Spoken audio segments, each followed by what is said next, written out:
মৃত বন্ধুর কল। রাত প্রায় 12:30। শহরের সব আলো তখন নরম নরম হয়ে আসছে। শুভ তার ছোট্ট ঘরে বসে ফোন স্ক্রোল করছে। হঠাৎ ফোনের স্ক্রিনে পরিচিত একটি নাম ভেসে উঠল, আরিয়ান কলিং। শুভর গা কেমন ঠান্ডা হয়ে গেল। আরিয়ান তার সবচেয়ে কাছের বন্ধু, কিন্তু 6 মাস আগে এক সড়ক দুর্ঘটনায় মারা গেছে। শুভ কিছুক্ষণ স্ক্রিনের দিকে তাকিয়ে রইল, হাত কাঁপতে কাঁপতে কল রিসিভ করল। হ্যালো, কে?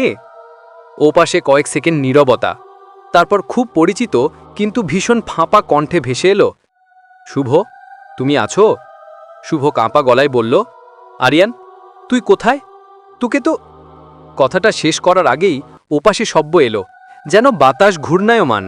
আরিয়ান ফিসফিস করে বলল, তুই আমার শেষ কথাটা শোননি শুভ। আমি একা, খুব একা। আমাকে এখানে রেখে চলে যাস না। চোখে পানি চলে এলো শুভর। স্মৃতিগুলো এক ঝটকায় ফিরে এলো।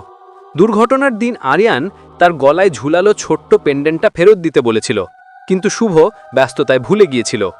শুভ কাঁপা গলায় বলল, তোকে আমি কষ্ট দিয়েছি তাই না? ওপাশে দীর্ঘ নীরবতা। তারপর আরিয়ান আবার বলল, আমার জিনিসটা ফেরত দে শুভ, তাহলেই আমি শান্তি পাব। কল কেটে গেল। পরদিন শুভ সেই পেন্ডেন্ট নিয়ে আরিয়ানের কবরের সামনে দাঁড়ালো। কবরের পাশের শীতল বাতাস যেন কথাবার্তা শুনে থমকে আছে।